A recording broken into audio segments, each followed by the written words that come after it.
Ayan, isang mapagpalang araw po sa inyong muli. Andito na naman po mula yung Lingkod sa TV PH. Ayan. Kawawa na yung ating channel. Bagsak na. Ayan, shoutout po sa aking mga kasamahan sa Team Strikers. Ayan, magbigay lang tayo ng ating kaunting opinion dito sa ating nabasa sa mga basher. Ano? Mga basher muna tayo at wala pa tayong oras dun sa ating mga katunggil. Yung iba dyan, hihintay na. Yung iba dyan, nalulungkot na. Ha? Wala na kayong ma-reaction sa akin. O, ito. Ha? At dito muna ako sa basher, ha? At Valentine's naman ngayon, araw ng mga nguso, araw ng mga puso.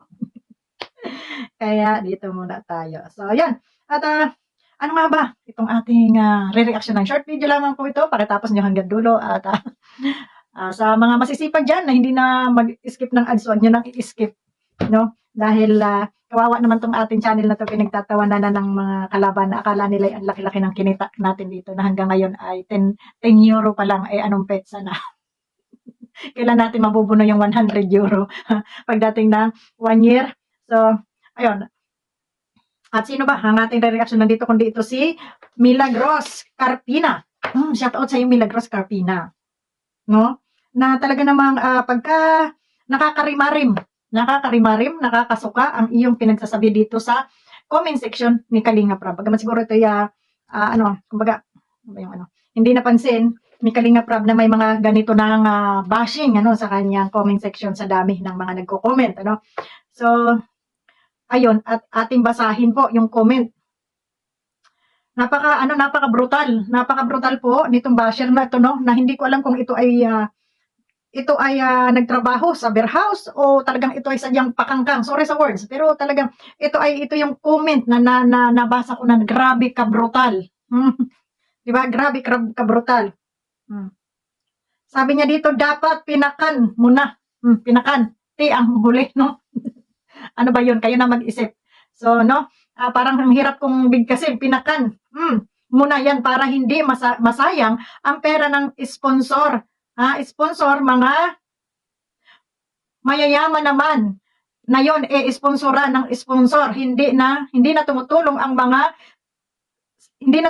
sa mga mahihirap para bilyon yan si Kurakot.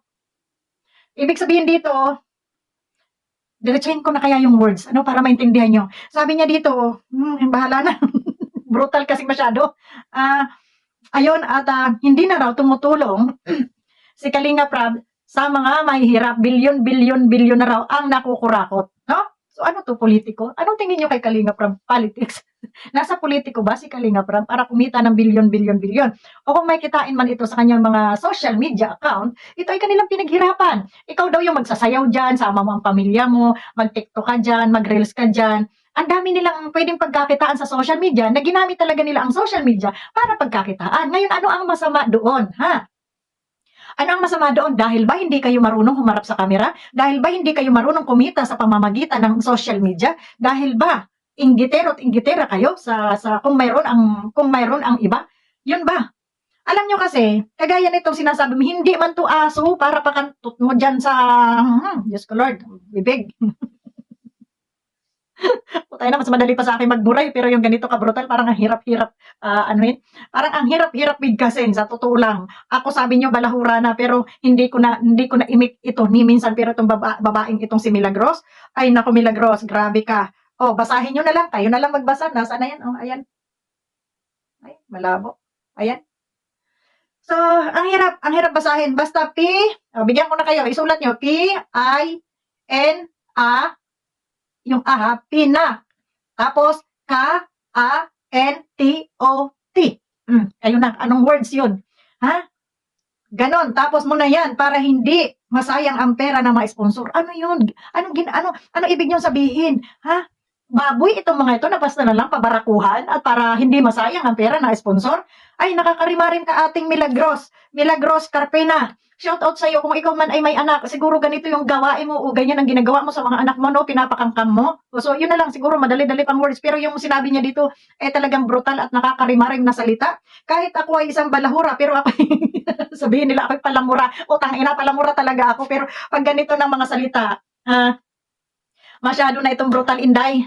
Kung ito man ay gawain mo, ay wag mo iparehas sa iba, no? Kasi yan si Joy, At saka yung iba pang mga beneficiary dyan na nagkakaroon ng love team, sila ay nag-aarimuhan din lang sa kanilang mga kikitain, malupa na makatulong sa ilang mga pamilya o sa kanilang gastusin sa kanilang pag-aaral. Kaya sila ay pumapayag na mga ganitong love team. At least hindi naman nagbabarakuhan itong mga ito, no? Masyado ka lang madumi ang pag-iisip at masyado kang brutal.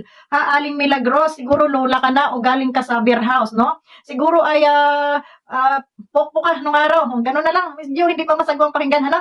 So siguro ganun ka nung mga kapanahunan mo, ano? Kaya wag mong iparehas dito sa mga kabataan na ito. Ay, itong mga kabataan na to, kahit ito inilalabtim, mayroon tong consent ng magulang. At may mga tao sa harapan ng camera na kasama nila na hindi lamang sila nag-iisa. Nakikita mo lang sila dalawa dahil doon lang nakapokus yung camera, pero sa palibot niyan ay puro mga tao yan na nakabantay na nanonood sa kanilang mga pinagsasasabi diyan. Di ba? So wag kang masyado magpadala sa mundo mo, mundo ng iyong imahinasyon. At sasabihin mo na hindi na tumutulong si Kalingap Rab sa mga mahihirap at nangurakot na lang nangurakot ng milyon. Bilyon ko, sabi mo pa nga bilyon. Tanungin lang kita, politiko ba ito si Kalingap Rab? Politiko ba ito? Ito ba ay mayor? Ito ba ay senador? Congressman? Hindi naman, di ba? Charity vlogger lamang sila. Ngayon, kung gusto nilang tumulong, tutulong sila. Kung ayaw nilang tumulong o ayaw nilang mag-charity, hindi mo sila mapuforce, hindi mo sila mauutusan. Dahil wala ka namang ambag at wala ka namang ibinigay sa kanila para ibigay doon sa gusto mong pagbigyan. Sariling galaw nila, sariling oras nila. Kung ayaw nila, ayaw nila. Kung gusto nila. Walang makakapag-utos ni numan sa kanila. Dahil hindi naman sila government official, wala silang obligasyon sa madlang people. Kung may obligasyon man silang inilalagay sa kanilang mga puso, ito ay volunteer nila. Naintindihan mo, Bubita? Volunteer nila yan. Kusang loob. Kung mag-charity man sila o anong gawin nila o hindi man sila mag-charity. Ngayon doon sa sinasabi ninyo na milyon-milyon na ang pera ni Kalingap Rab. Sa dami ng social media, lahat ng social media, pinagkakakitaan nila. Bakit hindi mo gayahin? Bakit hindi gayahin ng iba dyan? May TikTok, may Instagram. Diyan sa mga Instagram na yan, diyan sa mga TikTok na yan, online selling ka lang, mag-sell ka lang ng kung ano-ano mga product nila. Malaki ang bayad sa'yo ni TikTok. Lalo na kung ang ano mo dyan, ipopromote mo dyan, yung mga product, no? Mga product ng may mga company. So, yun, may ano ka doon, commission ka doon sa mga product nila. So, ginagamit nila yung mga platform na pwede nilang pagkakitaan. Ngayon, ano ang problema mo doon? Anong problema nyo doon sa pagyaman ng tao? Nagsisikap naman yung tao. Nakikita nyo yung mag-asawa yan, o mga reels nila, may mga pa-TikTok, pasayaw-sayaw sila dyan. Gayahin nyo kaya, para hindi kayo mainggit, no? Huwag nyo tingnan yung pag-asenso ng iba habang kayo wala kayong ginagawa sa buhay nyo kundi manira at mainggit. Hindi kayo aasenso. Ang gawin nyo, gayahin nyo na lang sila nang walang paninira. Aangat pa kayo. Di ba? Pwede naman gumaya. Kung kaya nyo. Ayan, magubad kayo dyan sa, mag-bikini, magpanty kayo dyan, mag-TikTok kayo dyan, mag-reels kayo dyan. Mag-promote kayo ng mga bikini, dyan. Pwede yan. Kikita kayo. Hindi yung ganito, sasabihin mo, Diyos Mariosep, yun, yung salitan yun, kumbaga, pabarako na lang, para yung bulugan, ipabulugan. Yun ang sinabi mo dito, Milagros. No? So, nakakahiya ka. Babae kang tao, Milagros. Milagros ka nga ba? Ilang taon ka na ba? At napakabalahura ng bibig mo. Kung akong sinasabi niyong balahura, ay mapagmura lamang. Pero hindi ko masambit itong mga ganitong bagay, Pero na siguro pag ako'y galit na galit talaga, talagang, sige. Di ba? Pero yung mga ganito, kabrutal, ay grabe kayo. Sasabihin mo dito na milyon-milyon ang kinurakot. Ay grabe ka. Basahin niyo na lang po dyan sa akin thumbnail at nandiyan naman sa akin thumbnail. Inilagay ko yung comment na yan. At para yung mga ganitong klaseng tao, hindi mo na talaga ito kumbaga ito yung nakalagay sa kanilang mga kaisipan ay yung inggit sa kanilang kapwa. Inggit na hindi nila maabot yung naabot ng iba. Kaya gano'n na lang. Ako kasi yung taong, ewan ko ba, wala talaga akong kainggit-inggit sa katawan. Gusto ko kasi kung aasenso ako o magkameron man ako yung sa sarili kong pamamaraan, yung pinaghirapan ko. At least iyon, walang manunumbat sa akin nun pag nakamit ko yun, di ba? Dahil galing yun sa pinagpawisan ko, hindi sa pinagpawisan ng iba. Kaya huwag kang mainggit kung ano yung mayroon man sa kanila. Huwag kang mainggit. At dito mga batang ito, hindi ito pinapabarakuhan, hindi ito baboy na gaya ng iniisip ninyo. No? Kaya ito mga batang ito'y pumapayag na sila ilang team, sila i-video, social media na ngayon, andyan yung pera sa social media. Di ba? Pag may marami kang views, marami ka magkakapera ka dyan, kikita ka. So, anong masama doon? Pinaghirapan naman nila yon. Hindi naman nila pinagputahan. Gaya ng sinasabi mo ditong animal cantistica, babaeng burikat, Milagros Carpina. Shout out sa iyo, napakababoy ng pagkatao mo. Ito ba ang uri ito ba yung pinagdaanan mo sa buhay? Nagpapaganyan ka, gaya ng sinabi mo dyan, para ka lang magkapera?